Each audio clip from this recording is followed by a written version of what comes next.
नमस्कार. नर्मदे हर. माझी नर्मदा परिक्रमा .blogspot.com या संकेतस्थळाला वाहिलेल्या यूट्यूब चॅनलवर आपल्या सगळ्यांचं स्वागत. लेखांक 41.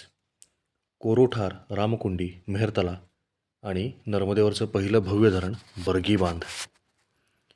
शेतांच्या मधून गेलेला मार्ग पकडला आणि चालत चालत केदारपूर गाव गाठले. हा सिवनी जिल्हा सुरू होता. छत्तीसगड, दिंडोरी, मंडला, सिवनी असे 4 जिल्हे मी अमरकंटकपासून 12च दिवसात पार केले होते. इथे नाक्यावर सोनू शर्मा आधीच येऊन बसला होता. एका दुकानदारानं मला पूजा साहित्य ठेवण्यासाठी पत्र्याचा रिकामा डबा दिला. हा डबा तंबाखूचा होता, परंतु चांगला टिकला. याच्यामध्ये ठेवल्यामुळे काडीपिटी हवा बंद राहायची. इथून पुढे संपूर्ण जंगलाचा मार्ग होता. जंगलातून जाताना अचानक मागून गाडीचा आवाज येऊ लागला. म्हणून मागे वळून पाहिलं तर हिरव्या रंगाची एक जिप्सी गाडी येत होती. गाडी माझ्या शेजारी येऊन थांबली आणि आतील माणसाने आवाज दिला, नर्मदे हर. हे होते राजकोट, गुजरात इथून परिक्रमेला निघालेले श्री प्रकाश कलोलाजी. यांचा सर्जिकल इक्विपमेंट बनवण्याचा व्यवसाय होता, परंतु तरी देखील वेळात वेळ काढून ते आपल्या जिप्सी गाडीमध्ये 2 ट्रेमध्ये बरेचसे सामान ठेवून परिक्रमेला निघाले होते. गाडीतच ते झोपायचे. गाडीला छप्पर वगैरे काही नव्हते. उघड्या गाडीतून जवळपास काठाकाठाने परिक्रमा करत ते आले होते. ऑफ रोडिंगचे सर्वात मोठे एक्सपिडिशन ते ठरले असेल. मला त्यांनी काही फळे खायला दिली आणि पुढे निघून गेले. काही अंतर गेल्यावर रस्ता लागत होता. तिथे ते थांबलेले होते. तिथे मी त्यांचा नाव, क्रमांक वगैरे लिहून घेतला. त्यांच्या मोबाईलवर त्यावेळी आम्ही एक सेल्फी काढला. आता लिहिताना त्यांची आठवण झाल्यावर त्या क्रमांकावर फोन केला असता त्यांनी तो फोटो ईमेलवर मला पाठवून दिला. तो आपल्या माहितीकरता सोबत जोडतो आहे. आपण बघू शकताय राजकोट येथील चतुष्चक्री परिक्रमावासी श्री प्रकाश कलोलाजी आणि त्यांची हिरवी जिप्सी, मागं ठेवलेलं शिधा, तंबू वगैरे सामान आणि प्रस्तुत लेखक.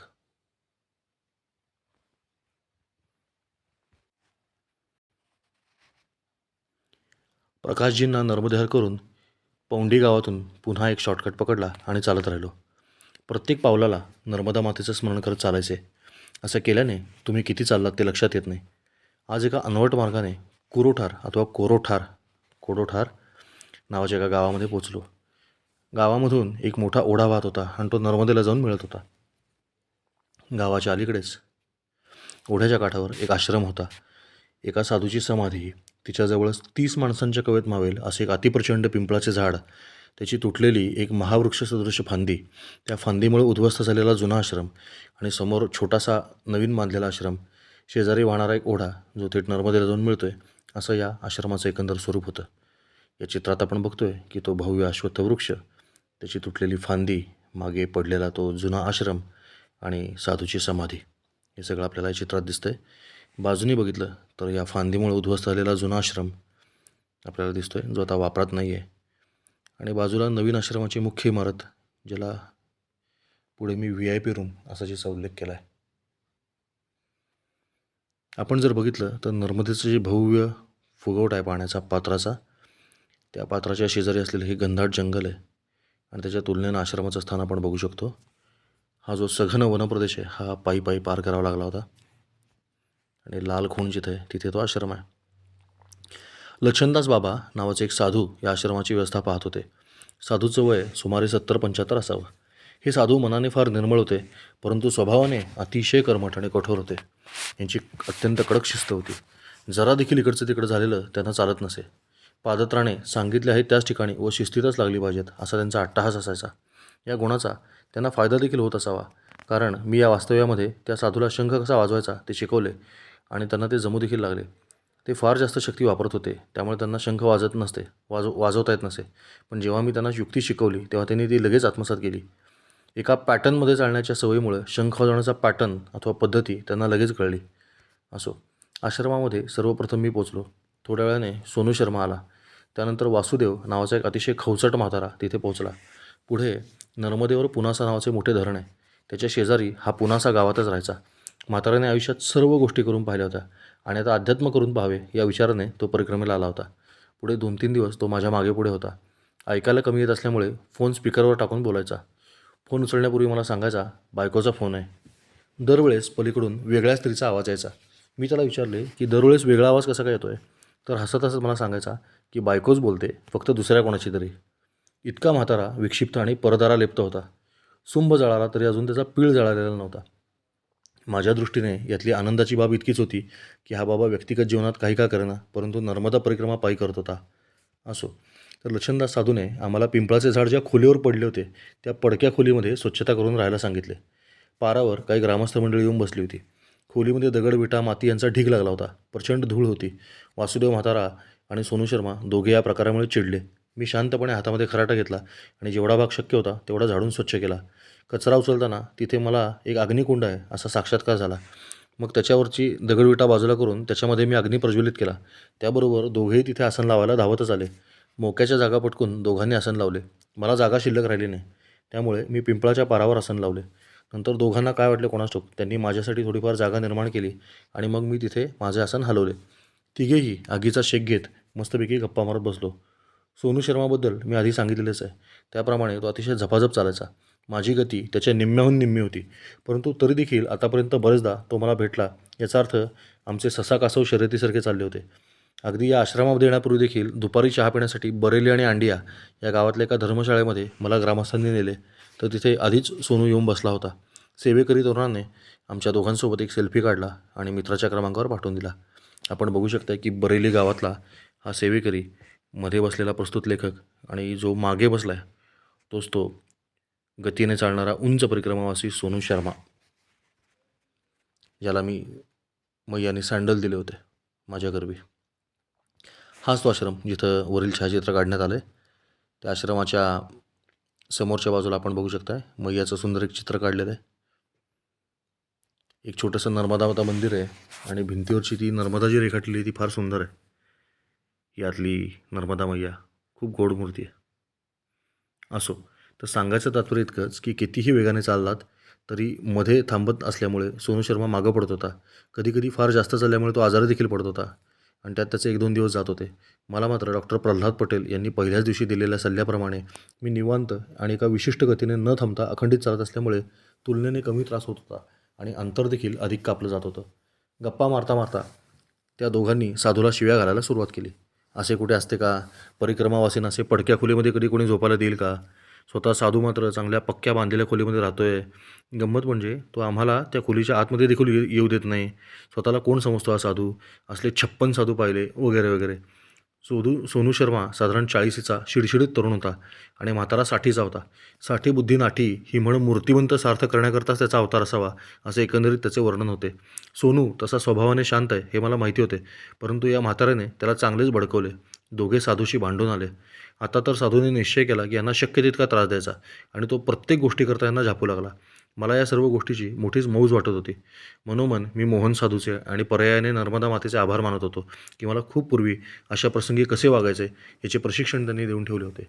जळणाची लाकडे संपली आहेत हे कळल्यावर साधूने एक भला मोठा ओंडका आणून पारावर ठेवला आणि त्या दोघांना कुऱ्हाडी आणून फोडायचे काम दिले. वासुदेव म्हातारा भलताच आळशी होता. त्याने कुऱ्हाडीला अजिबात हात लावला नाही. मग मी कुऱ्हाड हातात घेतली. साधूने करड्या आवाजात मला कुऱ्हाड खाली ठेवण्याचा आदेश दिला. मला म्हणाला, तू अजिबात हात लावू नकोस कामाला. आले आले तू संपूर्ण पार झाडून घेतला आहेस आणि खोली देखील स्वच्छ केली आहेस. या दोघांना काहीतरी काम करू दे. नर्मदा मैया फुकट खायला घालत नाही. मी खरोखरच आल्या आल्या पिंपळाच्या सर्व काड्या काटक्या गोळा करून पालापाचोळा वेगळा, बिया वेगळ्या, काटक्या वेगळ्या असे झाडून ठेवले होते. या प्रदेशामध्ये शेकोटी करण्याकरता असा लाकूडफाटा लागतोच हे मला आता माहीत झाले होते. आणि तसेही कुठल्याही नवीन जागी गेल्यावर तुम्हाला राहण्यासाठी योग्य अशी जागा निर्माण करावी लागते हे कुठल्याही किमान बुद्धिमत्ता असलेल्या माणसाला देखील कळू शकणारे वास्तव आहे. त्यासाठी कुठल्या मोठ्या पुस्तक पंडिताची गरज नाही. असो, इतक्यात वासुदेव म्हाताऱ्याने एक मोठाच आगाऊपणा केला. एक भला मोठा ओंडकाच त्याने ढकलत ढकलत पडक्या खोलीकडे न्यायला सुरुवात केली. साधू त्याच्या खोलीतूनच ओरडून सांगू लागला, ऐसी भूल मत करना, पछताओगे. परंतु म्हातारा काही केला ऐकायला तयार नव्हता. त्याने तो ओंडका नेऊन शेवटी शेकोटीच्या एका बाजूला ठेवलाच. त्याच्या मते आता काम सोपे झाले. लाकूड फोडण्याची गरज नाही आणि काहीच नाही. आम्ही तिघे पुन्हा गप्पा मारत बसलो. पुनासा भागातील नर्मदेची रूपे वगैरे म्हातारा सांगत होता. इतक्यात त्या अंधुक अंधारामध्ये मला काहीतरी काळे इकडे तिकडे पळतंय असं वाटलं. म्हणून मी विजेरीच्या प्रकाशात पाहिले तर साधारण अर्धा इंच आकाराचे काळे कुळकुळीत शेकडो विंचू त्या लाकडाच्या ओंडक्यातून उष्णता लागल्यामुळे भसाभसा बाहेर पडू लागले होते. ओंडक्यातून खाली उतरताना ते एका रांगेत उतरत होते आणि खाली उतरले की विखुरले जात होते. साधारण 8 आण्याच्या आकाराचे ते विंचू होते. त्या विंचवाचा आकाराचा अंदाज तुम्हाला यावा म्हणून एक संग्रहित चित्र सोबत जोडतोय. सर्व खोलीभर सामानभर आसनभर ते विंचूच विंचू झाले. तिघेही उठून उड्या मारायला लागलो. आपापले सामान घेऊन बाहेर आलो. मी पळतच जाऊन साधूला ही वार्ता सांगितली. साधू शिव्या घालतच बाहेर आला आणि वासुदेव म्हाताराला झापू लागला. मैंने बोला था मत ले जाना लकड़ी अंदर, अब भुगत लो परिणाम. दोघेही जरा खजील झाले. साधूने सांगितले, काळजी करू नका, ती विंचवाची पिल्ले आहेत, थोड्याच वेळात ते आपापल्या जागी निघून जातील. साधारण तासाभराने आतमध्ये जा. लाकडाच्या आत असलेल्या पोकळीमध्ये विंचुणीनं अंडी घातली असावीत. उष्णता पोचताच सारी पिल्लं बाहेर आली, इतकेच. आमच्या तिघांचे नशीब इतके थोर की आम्हाला एकाही विंचवाने डंख मारला नाही. मला ती विंचू दिसायला अजून थोडा जरी उशीर झाला असता तर नक्की एखादा तरी विंचू चावला असता. आणि मग मी त्या सर्वांना नाथांचे विंचू चावला हे भारूड आठवले तसे कृतीसकट म्हणून दाखवले. त्याचा गूढ अर्थ सांगितला आणि त्या भारुडातील नाच पाहून सर्वांची हसून हसून पोरेवाट झाली. इथून नर्मदेपर्यंत अंधारात जाता येणे शक्य नव्हते, कारण मध्ये घनदाट अरण्य होते. त्यामुळे मागच्या ओढ्यावर जाऊन स्नान केले, पूजन केले आणि साधूला स्वयंपाकाला मदत करावी म्हणून उजव्या हाताला असलेल्या स्वयंपाकघरात गेलो. साधूने मला विचारले, तुला काय काय येते?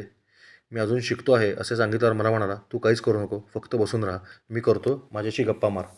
त्याचा कडक स्वभाव पाहता त्याला फिरून काही बोललेले आवडणार नाही हे माहिती असल्यामुळे मी मानेनेच होकार दिला आणि शांत बसून राहिलो. मी फक्त इतकेच म्हणालो की आपण गप्पा मारूयात, परंतु त्या तुम्ही मारा आणि मी फक्त ऐकणार आहे. माझ्याजवळ असे काही नाही की जे तुम्हाला ऐकून तुमचं कल्याण होईल, परंतु आपल्याजवळ असे भरपूर काही आहे की जे ऐकून माझं कल्याण निश्चितपणे होणार आहे. माझ्या या उत्तराने साधू प्रसन्न झाला आणि त्याने अध्यात्माच्या अनेक संकल्पना मुळापासून मला समजावून सांगितल्या. परिक्रमेमध्ये आहे त्याचा लाभ घेत विविध संत महात्मे, संत महंत यांना भेटून त्यांच्याकडून भरपूर ज्ञान गोळा करण्याची अनायासे आलेली संधी दवडू नकोस असे त्यांनी मला सांगितले. साधी डोळे मिटून बोलायचा आणि बोलता बोलता परब्रह्म वगैरे शब्द आले की क्षणभर त्याला ध्यान लागायचे. तो अतिशय शुद्ध, सात्विक, नैष्ठिक, अधिकारी सत्पुरुष होता असे पाहताक्षणी जाणवत होते. परंतु त्याच्या स्वभावामध्ये असलेली कडक शिस्त ही त्याच्या पूर्वाश्रमीच्या जीवनामुळे आणि सवयीमुळे आली होती. साधूंना शाण्या माणसाने कधीही त्यांच्या पूर्वाश्रमाविषयी प्रश्न विचारू नयेत, त्यांना ते आवडत नाही. एखाद्या घटस्फोट झालेल्या माणसाला तुमचा घटस्फोट कसा झाला याचे एकदा वर्णन करून सांगा असे म्हटल्यासारखे ते आहे. साधू प्रत्येक गोष्टीमध्ये निष्णात, तरबेज, पटाईत होता. त्याने केलेले कणकेचे उंडे देखील एकसारखे, गुळगुळीत आणि एका वजनाचे, एकाच मापाचे होते. त्याने कणिक मळल्यावर एक कण देखील पिठीमागे शिल्लक राहिले नाही. त्याच्या पोळ्या देखील इतक्या गोल होत्या की कर्कटक घेऊन काढल्यात की काय असं वाटावं. त्याने बनवलेल्या भाजीमध्ये देखील प्रत्येक गोष्ट मोजून मापून तो टाकत होता. ज्या माणसाला एका कृतीमध्ये परफेक्शन जमले त्याला तेच परफेक्शन दुसऱ्या कृतीमध्ये आणायला वेळ लागत नाही. साधूंना त्यांचे मानवी जीवन जगणे या प्रकारामध्ये परफेक्शन अर्थात सर्वोत्कृष्ट नियमितता प्राप्त झालेली असते. त्यामुळे शक्यतो ते सर्वच गोष्टी उत्तम करू शकतात. मुळात वैराग्य पत्करणे आणि निभावणे ही सर्वात अवघड गोष्ट असल्यामुळे त्याच्यापुढे अन्य सर्व गोष्टी किरकोळ आहेत. साधूने एक घोळ केला. त्याने मोजून 8च टिक्कड केले आणि माझ्या अंगावर काटाच आला. समोरच्या तटावर असताना लुकडा सुकडा दिसणारा सोनू शर्मा किती टिक्कड खाऊ शकतो हे मी स्वतः पाहिले होते. 10-12 टिक्कड तर तो आरामात खायचा. पुन्हा वासुदेव म्हातारा देखील बुटका आणि जाडजूड होता. अशा प्रकारची ग्रामीण माणसं देखील शक्यतो दाबून जेवण करतात. आता साधूला हे दोघे काहीतरी बोलणार याची मला खात्री पटली. दोघे अत्यंत तोंडाळ होते. पुढचे वादविवाद कमी व्हावेत म्हणून मी भरपूर भूक लागली असून देखील मी साधूला आधीच सांगितले की आज मला भूक नाही, त्यामुळे मी एकच टिक्कड खाणार आहे. मला अगदी वाटलेच आणि त्याप्रमाणे साधू मला म्हणाला, आधी का नाही बोललास, एक टिक्कड कमी बनवला असता ना. स्वभावाला औषध नाही हेच खरं. आम्ही तिघे पाराखाली जेवायला बसलो आणि साधूने वाढायला सुरुवात केली. मी मुद्दाम छोटे छोटे घास घेऊन हळूहळू जेवत होतो. सोनू अर्ध्या पोळीचा एक घास करायचा. त्याचा एक टिक्कड संपताच त्याने साधूला आवाज दिला आणि टिक्कड मागवला. साधू म्हणाला, आता हा शेवटचा आहे, याच्यानंतर मिळणार नाही. दोघंही चिडून उठून उभे राहिले आणि भांडू लागले. एकच टिक्कड मिळेल याचा अर्थ काय, यापेक्षा उपाशी तरी मारायचे आम्हाला. मी दोघांना समजून सांगायचा प्रयत्न केला की अन्नाचा अवमान करू नये, जितके मिळाले आहे तितके आधी खाऊन घ्यावे. तर दोघे माझ्यावर भडकले. शेवटी मी साधूला एक उपाय सुचवला. मी एक पोळी खाल्ल्यामुळे 7 शिल्लक राहिल्या होत्या. या दोघांना 3-3 द्याव्यात आणि साधूने देखील एकच खावी. अखेरीस दोघे खाली बसले आणि दोघांनी 3-3 पोळ्या खाल्ल्या. मी साधूला पुन्हा टिक्कड बनवून देणार होतो, परंतु त्याने नकार दिला. 10-10 चपात्या पचवणाऱ्या या दोघांना अशा प्रकारे त्या रात्री अर्धपोटी राहावे लागले. रात्री आम्ही तिघे त्या पडक्या खोलीमध्ये झोपी गेलो. 1-2 तास गेले असतील. साधू हळूच पायाचा आवाज न करता माझ्याजवळ आला आणि मला उठवून इशाऱ्याने त्याच्या मागे चालण्याची सूचना केली. मला काही कळेना की काय होते आहे. हा मला आतमध्ये बांधलेल्या स्पेशल VIP रूममध्ये घेऊन गेला. VIP रूम म्हणजे काय, तर तिच्या भिंती पडलेल्या नव्हत्या इतकेच. परंतु दिवसभर बंदिस्त असल्यामुळे खोली थोडीशी उबदार होती. साधू बाहेर ओसरीवर झोपला आणि मी खोलीमध्ये दार ओढून घेऊन जमिनीवरच झोपलो. खूप छान झोप लागली. परिक्रमेमध्ये मला काही सूचक स्वप्न पडायची, म्हणजे काही विशिष्ट व्यक्ती स्वप्नामध्ये दिसायच्या. त्यांची नोंद मी वहीत करून ठेवायचो. परिक्रमा संपल्यावर मी खात्री करून घेतली की अमुक दिवशी तुम्ही स्वप्नात आला होतात तर नेमकी त्याच दिवशी त्या व्यक्तीने माझी इकडे आठवण काढलेली असायची. असे बऱ्याच जणांच्या बाबतीत खरे ठरल्यामुळे माझी नक्की कोण आठवण काढत आहे हे देखील मला अनायासे कळत होते. असो, त्या साधूने मला आतमध्ये एकट्याला झोपायला बोलवलं हे मला पटलं नव्हतं, परंतु काही बोलायच्या आत तो झोपी देखील गेला. सकाळी लवकर उठून मी ओढ्यावर स्नान वगैरे आटोपून पूजा उरकून दोघे जागे व्हायच्या आत धूम ठोकली. पुन्हा या VIP वागणुकीवरून होणारी वादावादी मला ऐकायची नव्हती. आज पुन्हा 2-3 जंगले पार केली. दूरवर गोरखपूर पॉवर प्लांटची मोठी चिमणी दिसत होती. या चिमणीकडे पाहत चालत राहिलो. गोरखपूर औष्णिक विद्युत प्रकल्पाची ही चिमणी आपण बघतोय. या चिमणीची एक गंमत होती. कितीही चालले तरी ती चिमणी आपल्या समोरच आहे असं वाटायचं. तिची उंची चांगली 500-1000 फूट असावी. दीपस्तंभाकडे पाहत वाटचाल करणे याचा अर्थ मला त्या दिवशी कळला.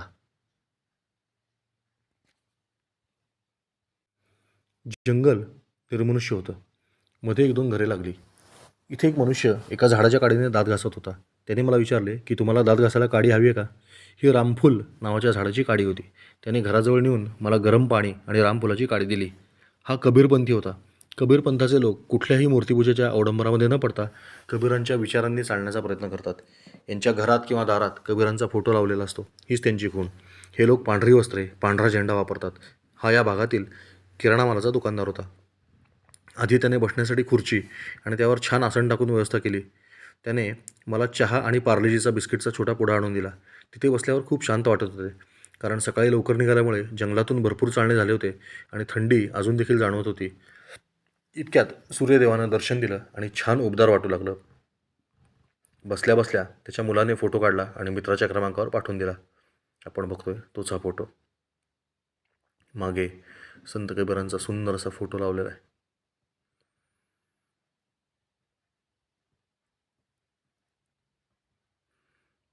या चित्राच्या मागे दिसणारी छोटीशी खिडकी आहे ना, ती खिडकी म्हणजे याचं दुकान आहे. छोट्या खेड्यामध्ये अशी एक खिडकीची दुकानं असतात.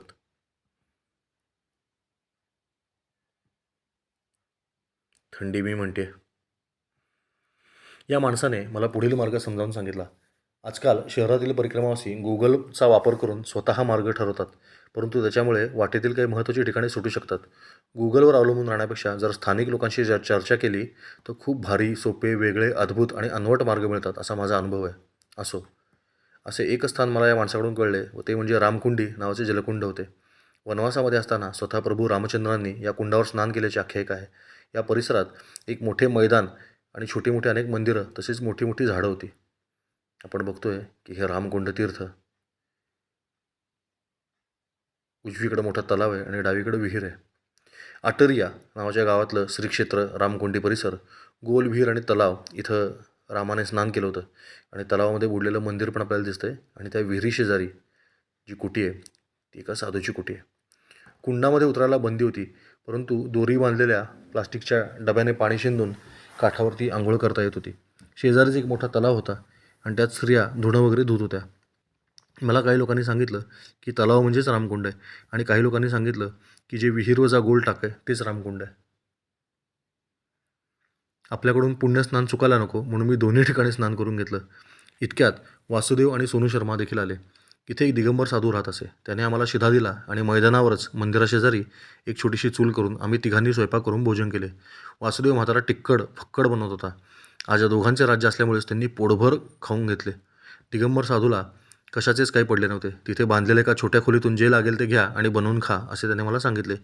भोजनप्रसाद झाल्यावर मी साधूच्या पुढे काही काळ बसलो. अशा प्रसंगी जो काही सत्संग लाभतो ना तो फार मोलाचा असतो. काही साधू तुम्हाला ज्ञान देतात तर काही साधू तुमच्याकडून सध्या समाजात, देशात, राज्यात काय सुरू आहे याचा कानोसा देखील घेतात. या साधूने माझ्याकडून बरीच माहिती मिळवली. आपण बघतोय रामकुंडीचं हे हनुमान मंदिर. हे समोर दिसतंय तो रामकुंडीचा तीर्थक्षेत्र परिसर. या मंदिरात मी कपडे धुवून वाळत टाकले होते आणि जोरदार वाऱ्यामुळं अक्षरशः 5च मिनिटात ते कपडे वाळले होते. तेच हे मंदिर, ही ती विहीर आणि मागे दिसणारा तलाव. स्वच्छ पाण्याची विहीर आहे बघा, खूप सुंदर पाणी आहे. प्रभू श्रीरामांच्या स्पर्शानं पवित्र झालेलं हे जल आहे. रामकुंडी परिसरात एक भव्य वृक्ष आहे आणि त्याच्या मागे पांढऱ्या रंगाची जी खोली आहे ना ती त्या दिगंबर साधूची खोली आहे. तलावामध्ये मी अगदी याच जागी स्नान केलं जिथं आता एक व्यक्ती स्नान करते. ही सगळी चित्र गुगल नकाशावरून साभार घेतलेली आहेत. दिगंबर साधूने अकेले परिक्रमा करना असे सांगून मला निरोप दिला. माझ्यासोबतच्या दोघांचा रंग बहुतेक त्यांनी लगेच ओळखला असावा. इथून बाहेर पडल्यावर शेतातले रस्ते लागले. थोड्याच वेळाने सोनू शर्माने देखील मला गाठले. इथे चौकोनी आकाराची शेते होती. त्यातून चालताना पुढे मागे डावीकडे उजवीकडे असे आम्ही होत राहिलो. या संधीचा फायदा घेत मी एकटाच पुढे निघून गेलो. इथल्या गावांची नावे मोठी मजेशीर आहेत. इथल्या एका गावाचे नाव ईश्वरपूर होते, तर त्याच्या शेजारी होते दुर्जनपूर. पनारझीर, जमहोडी, तुनिया, दिवारी आदी गावे पार करत मी चालत राहिलो. मार्ग संपूर्ण जंगलातला होता. हळूहळू अंधार पडायला सुरुवात झाली. सूर्य मावळू लागला. सूर्यास्तापूर्वी नर्मदेची आरती करणे आवश्यक असते, परंतु हा संपूर्ण जंगलाचा मार्ग होता आणि परिक्रमावाशांची कुठे सोय दिसत नव्हती. म्हणून मी उजवीकडे पाहिलं असता इतकं जबरदस्त दृश्य दिसलं की मी स्वतःला विसरून गेलो. बर्गी धरणाच्या फुगवट्यामुळं बाळशेदार झालेली नर्मदा मैया आणि तिच्यामध्ये मावळणारा सूर्यदेव आणि त्याच्या लाल भडक रश्मींनी आकाशात उधळलेला गुलाल आणि त्याचे नर्मदेमध्ये पडणारे प्रतिबिंब. आहा, हे नर्मदेचंच एक चित्र आहे, संग्रहित चित्र आहे त्याच भागातलं. अगदी असंच दृश्य थोडं लांबून मला दिसत राहिलं. मैयाची आरती करताना गरज असते ती समोर मैया असण्याची आणि एक ज्योत असण्याची. मी लगेच एक दगड पाहून त्याच्यावर बसलो आणि मैयाला सांगितलं की मैया, आता हा सूर्य हीच माझी ज्योती, आणि मैयाची आरती सुरू केली. ओम जय जगदानंदी, मैया जय आनंदकंदी. या आरतीची चाल खूप सुंदर आहे. ओम जय जगदानंदी, मैया जय आनंदकंदी. ब्रह्मा हरिहर शंकर, रेवा शिव हर शंकर, रुद्री पालंती. ओम जय जगदानंदी. ही संपूर्ण परिक्रमेतली माझ्या सर्वात लक्षात राहिलेली आरती. बघता बघता सूर्य मावळून गेला आणि माझ्या असं लक्षात आलं की माझ्या मागे कोणीतरी उभे आहे. वळून बघितलं तर एक सद्गृहस्थ माझ्याकडे कौतुकाने पाहत होते. मला म्हणाले, इथं नर्मदा मातेची आरती आपण का केलीत? मी म्हणालो, आरतीची वेळ टळून जाऊ नये म्हणून आरती करून घेतली. तसेही माझ्याकडे दिव्याची ज्योत नसली तरी सूर्याची ज्योत हीच मैयाची आरती वळत आहे अशी कल्पना करून मी आरती केली. तो म्हणाला, इथे कुठेही परिक्रमावासींची सेवा करणारा कार्यरत आश्रम सध्या नाही. बर्गी गावामध्ये आश्रम आहे, परंतु तिथपर्यंत तुम्ही आता पोचू शकणार नाही. तुम्ही म्हणत असाल तर मी गाडीवर तुम्हाला तिकडे सोडतो. मी नम्रपणे परंतु स्पष्टपणे नकार दिला. मी म्हणालो की जिचे नाव घेऊन निघालो आहे तिला काळजी, आपण फक्त चालत राहायचं. यावर खुश होऊन तो म्हणाला, माझे नाव रामनाथ यादव. इथून पुढे गेल्यावर माझा मोठा बंगला आहे, तिथे आपण कृपया राहावे. आणि गाडीवर पुढे निघून गेला. मी अंधारातच झपाझप पावले उचलत चालू लागलो. थोडं अंतर गेल्यावर एका पडक्या शाळेतून वासुदेव म्हातारा मला हात करतोय असं दिसलं. हा बहुतेक गाडीवर तिथपर्यंत आला होता. एका पडक्या शाळेमध्ये त्याने मुक्काम ठोकला होता. मला प्रश्न पडला की आता रामनाथ यादवला काय सांगावे. इतक्यात शाळेशेजारच्याच बंगल्यातून स्वतः रामनाथ यादव बाहेर आले. मी त्यांना सांगितले की बंगल्यामध्ये राहण्यापेक्षा या शाळेमध्ये वासुदेव म्हाताऱ्यासोबत मी मुक्काम करतोय. तो म्हणाला, शेजारी धरण असल्यामुळे इथे थंडी खूप पडते, तरी कृपया घरी चलावे. मला पुन्हा कालचा प्रसंग आठवू लागला. केवळ शहरी असून चांगले आणि नम्रपणे बोलतोय म्हणून लोक माझ्या बाबतीत दाक्षिण्य दाखवत आहेत आणि खेडूत ग्राम्य भाषेत बोलणाऱ्या वासुदेव म्हाताऱ्यावर सगळीकडे अन्याय होतोय असं होऊ नये म्हणून मी स्पष्टपणे सांगितले की मी वासुदेवसोबत इथेच राहतो, तेच खरे तप ठरेल. जशी तुमची इच्छा, परंतु भोजन मात्र माझ्या घरचेच तुम्हाला घ्यावे लागेल असे त्यांनी निक्षून सांगितले. शाळेसमोर एक हापसा होता, त्याच्यावरती स्नान वगैरे आटोपून घेतले. आज मी आरती करणार नाही सांगितल्यावर वासुदेव महाराजांचं प्रवचन देखील ऐकलं. पडक्या शाळेच्या एका भिंतीच्या बाजूला आम्ही दोघांनी आसन लावले. त्याचे पुन्हा तसले फोन सुरू झाले. म्हातारा अतिशय गुलुगुलू बोलायचा. अखेरीस न राहून मी वासुदेवला स्पष्टपणे विचारले, घरी असोनी सुंदरी, जो सदाचा परद्वारी, बहुतांचे उच्छिष्ट अंगीकारी, तो एक मूर्ख असं का करतोस? त्यावर त्यानं मोठं विस्तृत उत्तर दिलं. त्याच्या मते इंग्रजांनी बहुपत्निकत्वाचा कायदा आणून मूळ भारतीय प्रथा बंद केली.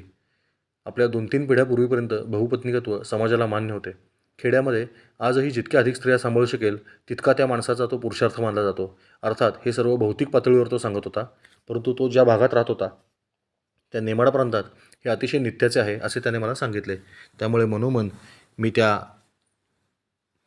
वासुदेवचं नाव नेमाडचा गेमाड असे ठेवून टाकले. त्याची अखंड फोनाफोनी चालूच होती. मी त्याचे निरीक्षण करत होतो. त्याच्याकडे ना रूप होते, ना रंग होता, ना प्रकृती होती, ना पैसा अडका होता, ना प्रॉपर्टी होती, ना वक्तृत्व होते. मग तरी देखील इतक्या माता भगिनी त्याला का बोलत होत्या? तर त्याच्याकडे असलेला एकमेव गुण म्हणजे तो त्यांची सतत विचारपूस करायचा. कशी आहेस? जेवलीस का? तब्येत कशी आहे, हे कसे चालू आहे, ते कसे चालू आहे, मुले कशी आहेत, आज काय भाजी केली होतीस, कुठल्या रंगाची साडी घातली, वगैरे वगैरे. त्याच्या या शिळोप्याच्या गप्पांचा मला अक्षरशः वीट आला होता.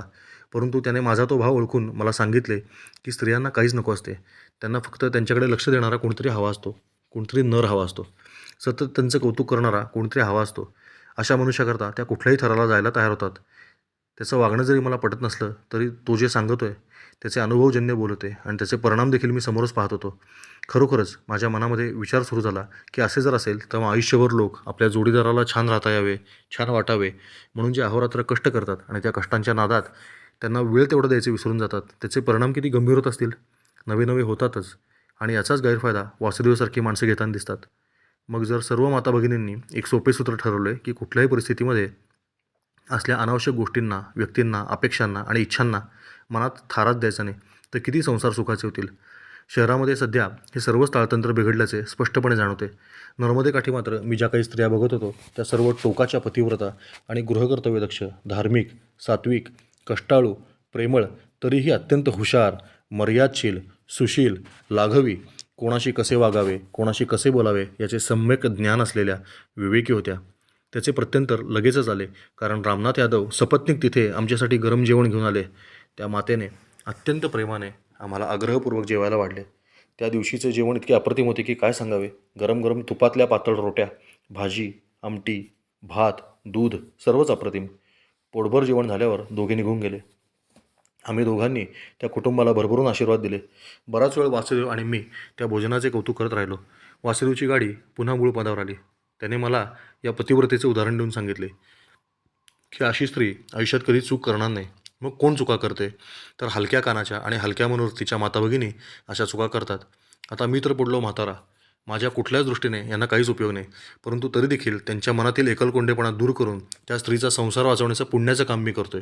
कारण मी जर तिच्याशी गप्पा मारल्या नाहीत आणि तिचं मन मोकळं केलं नाही तर नक्कीच कुठला तरी जवळपासचा फालतूक तरुण पुरुष ते काम करणार आहे आणि तिथे ती स्त्री फसणार आहे.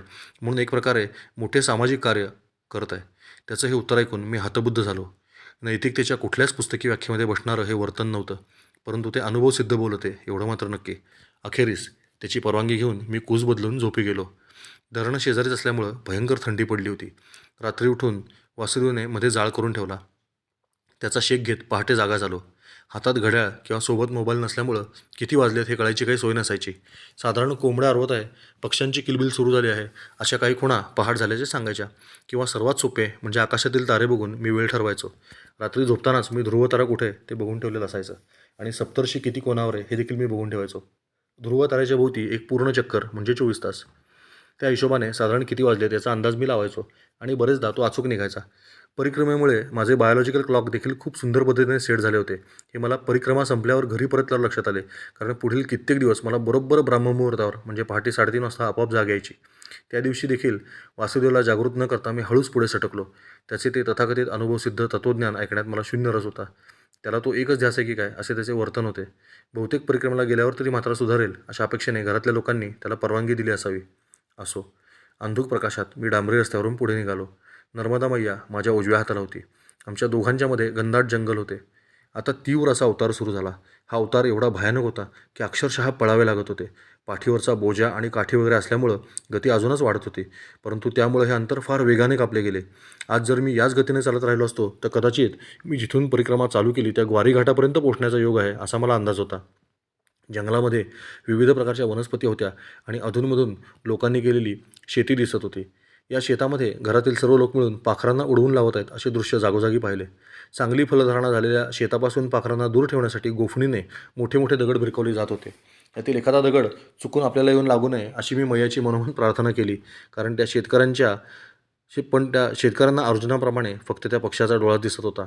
अतिशय चित्रविचित्र आणि कर्णकर्कश भयानक आवाज काढून पक्ष्यांना पळून लावले जात होते. पक्षी देखील मोठ्या मोठ्या थव्यांनी इकडे तिकडे उडत होते.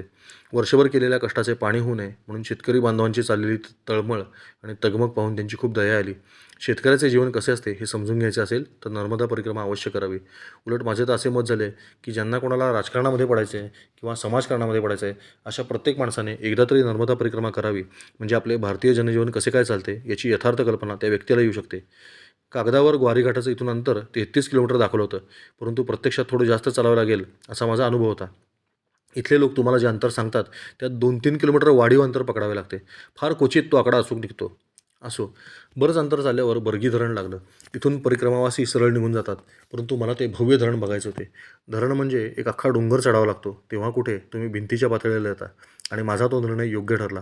कारण इथून त्या धरणाचे इतके सुंदर दृश्य दिसत होते की विचारूच नका. राणी अवंतीबाई लोधी जलाशय असं या जलाशयाला दिलेलं नाव आहे आणि हा अतिशय विस्तीर्ण जलाशय. नजर जाईल तिथवर पाणीच पाणी. आपण बघताय लाल खूण जी आहे ती धरणाची भिंत आहे आणि त्याच्या मागं साठलेलं हे जलाशयाचं पाणी. थोडंसं झूम इन केल्यावर आपल्याला दिसतंय बर्गी बांध आणि या काठावरून, अगदी काठावरून चालत चालत मी धरणापर्यंत पोचलो. आतापर्यंत नर्मदा मातेची जी काही रूपं, छोटी रूपं पाहिली त्या तुलनेमध्ये हे रूप फारच भयानक, रुद्र आणि अतिप्रचंड होतं. मी धरणाच्या काठाने चालायला सुरुवात केली.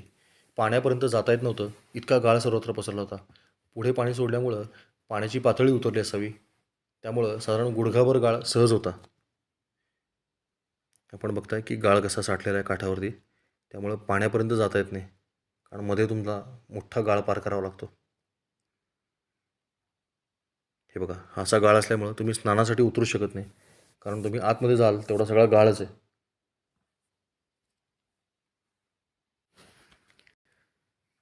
या भागात समुद्रासारख्या लाटा येत होत्या.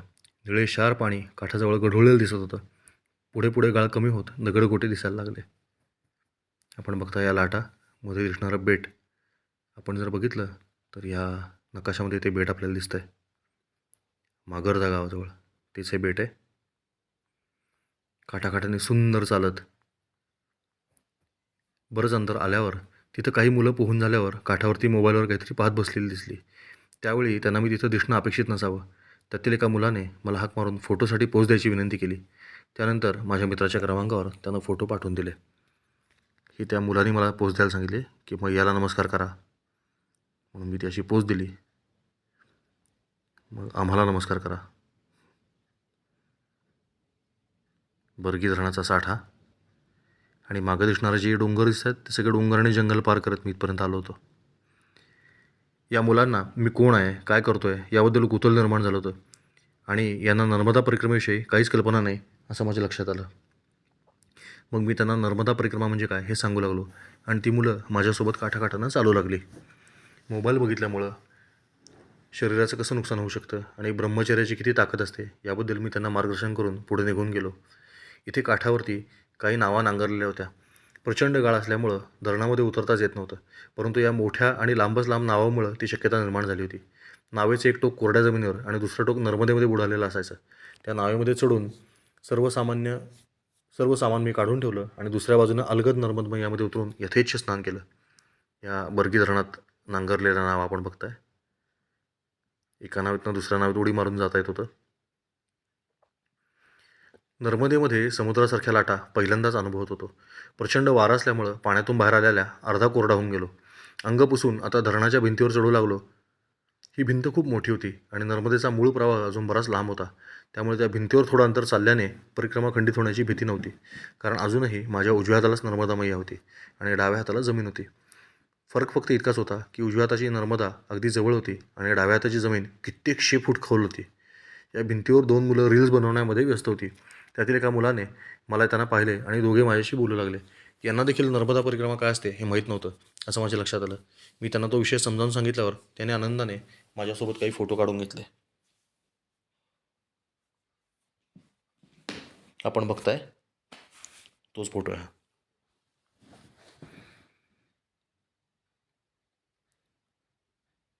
माझ्या मित्राच्या क्रमांकावर पाठवताना त्यांनी फक्त माझे एकट्याचे फोटो पाठवले.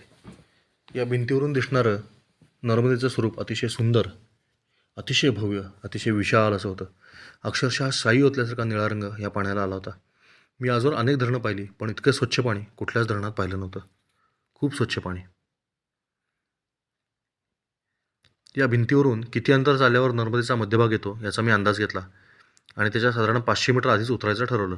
सुदैवानं थोडंच अंतर चालल्यावर भिंतीवर लावलेलं लोखंडी गेट लागलं. त्याच्या अलीकडे मी भिंतीवरून अतिशय धोकादायक पद्धतीचा उतार उतरत खाली आलो. हे गेट परिक्रमावासींसाठीच लावलेले, ह्याच्या पुढे कोणी जाऊ नये म्हणून.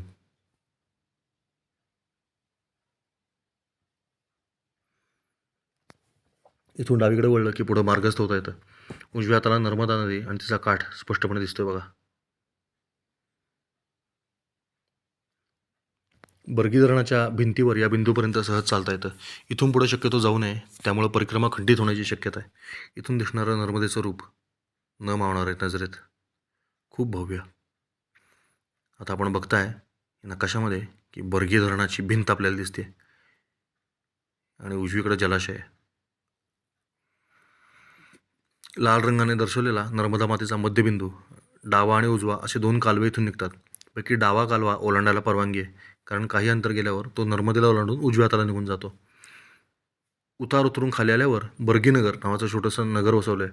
धरण परिसरात काम करणाऱ्या कामगारांची घरं इथे आहेत. मी निवडलेला मार्ग हा नर्मदा नदीच्या अत्यंत काठाकाठाचा असा होता, परंतु बहुतांश परिक्रमावासी डांबरी सडकेनं पुढे जाऊन हरदुली गावात जातात आणि इथं नंदिकेश्वर महादेवाचं दर्शन घेतात. धरणापेक्षा उंच असलेल्या एका टेकडीवर बांधलेल्या या भव्य मंदिरातून धरणाचा परिसर अतिशय सुंदर दिसतो. आपण जर बघितलं तर इथं लाल रंगाने मी दाखवलं आहे ते नंदिकेश्वर महादेवाचं मंदिर आहे. बर्गी धरणाच्या भिंतीपासून खूप जवळ आहे. खाली उतरल्यावर उंच उंच झाडांच्या सावलीमधून चालताना पुढे मला एक जलविद्युत प्रकल्प दिसू लागला. या प्रकल्पामधून आत जाण्यामध्ये परिक्रमावासींना बंदी आहे. हे जलविद्युत प्रकल्पाच्या आतला मार्ग आहे. मला इतक्या दूर आल्यासरशी हा विद्युत प्रकल्प बघायची मनोमन इच्छा होती. तसेही हा प्रकल्प काठावर असल्यामुळे परिक्रमेमध्ये काही अडथळा आणत नव्हता.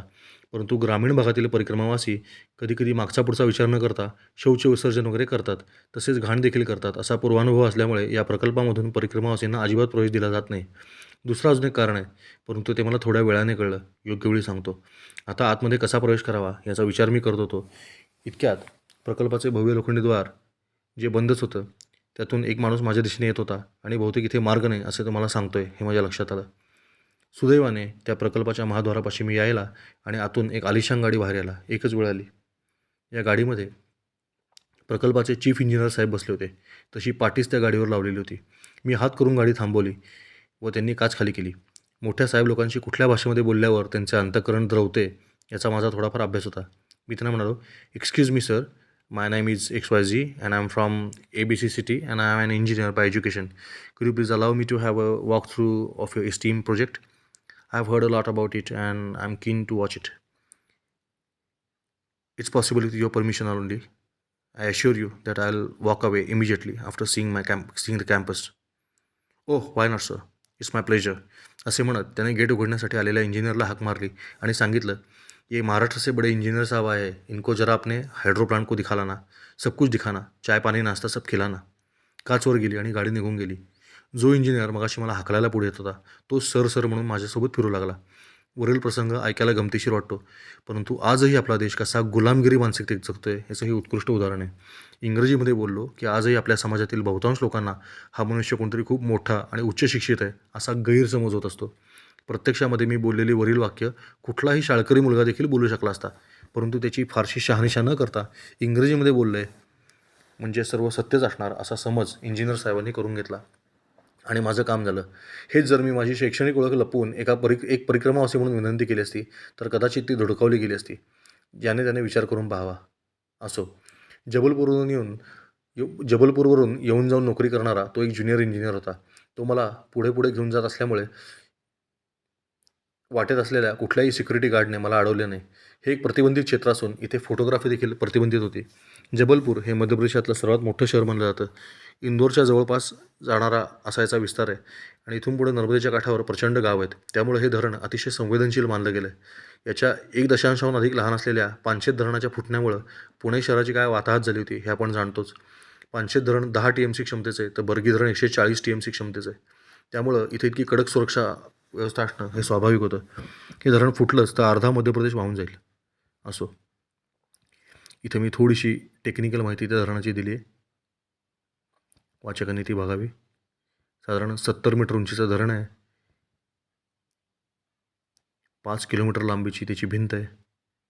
21 त्याला दरवाजे आहेत जे स्वयंचलित आहेत. याची क्षमता क्युसेकमध्ये दिलेली आहे 138 TMC फूट अशी याची क्षमता आहे. याचा कॅचमेंट एरिया म्हणजे याची धारण क्षमता जी आहे पाण्याचा जलसाठा करण्याची जी क्षमता आहे ती 14,556 वर्ग किलोमीटर अशी आहे.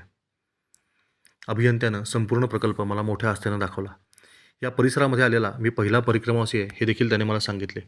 आता मला उत्कंठा होती ती सर्वात महत्त्वाचा एक बिंदू बघण्याची. जलविद्युत प्रकल्पाचे पाणी उंचावरून अतिशय वेगाने एका टर्बाईनवर अर्थात लोखंडी चक्रावर सोडले जाते आणि त्याच्या गतीमुळं विद्युत निर्मिती होत असते. हे पाणी इतक्या भयंकर गतीने सोडले जाते की ते जितक्या उंचीवरून येते तितक्याच उंच ते पुन्हा उडते. त्याचा आवाज प्रचंड कानठळ्या बसवणारा असतो. अजून तो परिसर शांत होता याचा अर्थ पाणी सोडलेले नव्हते. इंजिनियरने मला सांगितले की मी एकदम योग्य वेळी आलेलो आहे आणि आता ते पाणी सोडण्यात येणार आहे. तो मला जलविद्युत प्रकल्पाच्या मुख्य बोगद्यापाशी घेऊन आला. मोठ्या आवाजात भोंगे आणि सायरन वाजू लागले.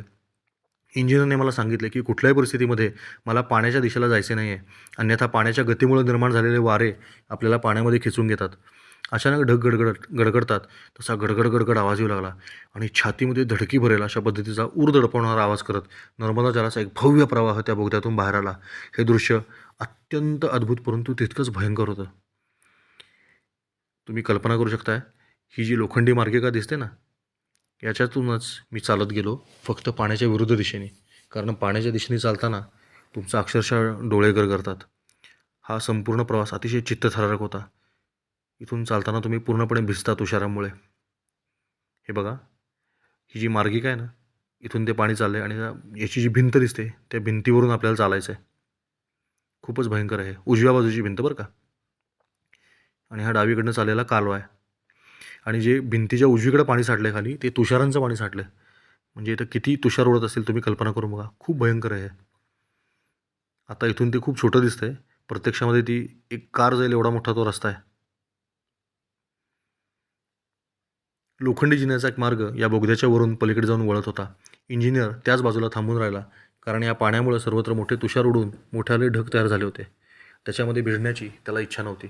मी हळूहळू पुढे सरकू लागलो आणि अक्षरशः माझ्या पायाखालून धडधड आवाज करत वाहणारं ते पाणी आता मला आतमध्ये खेचून घेत आहे असा मला भास झाला.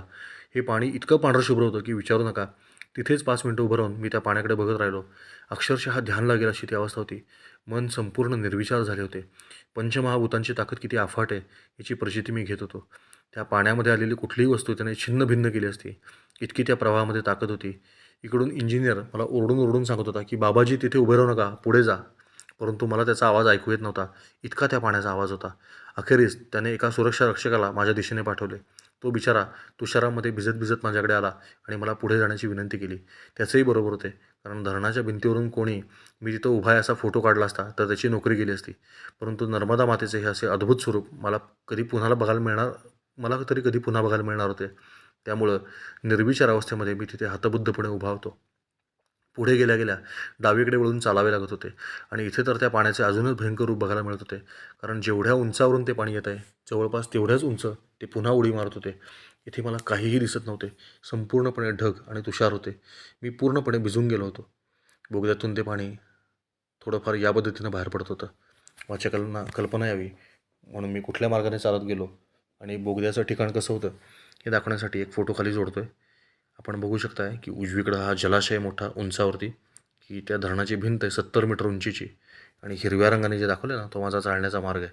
आणि जिथं पांढऱ्या रंगाने पाणी बाहेर पडताना दिसतं ना लाल कोणेपाशी, तिथे मी उभा होतो आणि तिथून अप्रतिम या पाण्याचं दर्शन होत होतं.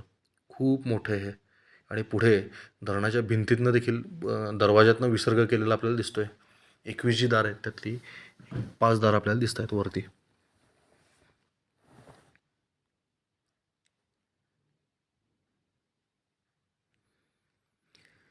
या भागामध्ये छायाचित्रण प्रतिबंधित असल्यामुळं कुठेच या दृश्याची चित्र मला आढळली नाहीत. मुळात हे दृश्य इतकं भयकंपित करणारे असते की तिथे उभं राहून फोटो काढता येणं देखील अशक्य आहे. तुषारामुळे इथे एक मोठं इंद्रधनुष्य निर्माण झालं होतं. मी ज्या मार्गाने चालत होतो तो पूर्णपणे चिखलमय झाला होता. बर्गी धरणाची उंची साधारण 70 मीटर अथवा 230 फूट आहे. इतक्या उंचावरून पाणी येऊन आढळल्यामुळं या पाण्याचा हा पांढरा शुभ्र प्रवाह खूपच अंतर हवेतून उडत असे. नंतर तो जेव्हा कालव्यामध्ये पुन्हा पडतो तेव्हा आपटून पुन्हा 30-40 फुटापर्यंत उसळतो, पुन्हा पडतो, पुन्हा उसळतो. असं करत करत हळूहळू त्या कालव्याचं पाणी स्थिर होतं. इतक्या भव्य लाटा आयुष्यात कुठेच बघायला मिळणार नाहीत. हे दृश्य अत्यंत मनोहर होते. नर्मदेच्या पाण्याचा सुगंध सर्वत्र पसरला होता.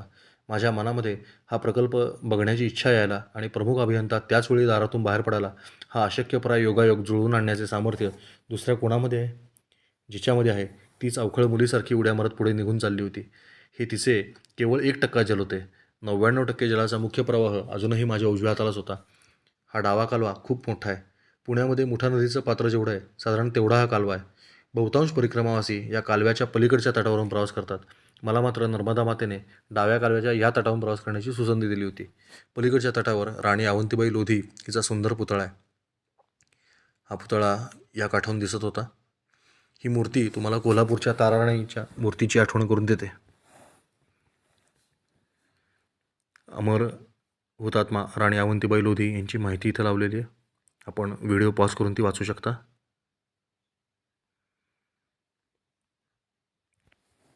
अशा पद्धतीने नर्मदेचे एक अतिशय वेगळे आणि विराट रूप मला त्याने दाखवले. आद्य शंकराचार्यांनी त्यांच्या नर्मदाष्टकामध्ये पहिल्याच ओळीमध्ये तिचे जे वर्णन केले ते इथं साकार स्वरूपात विलसत होतं.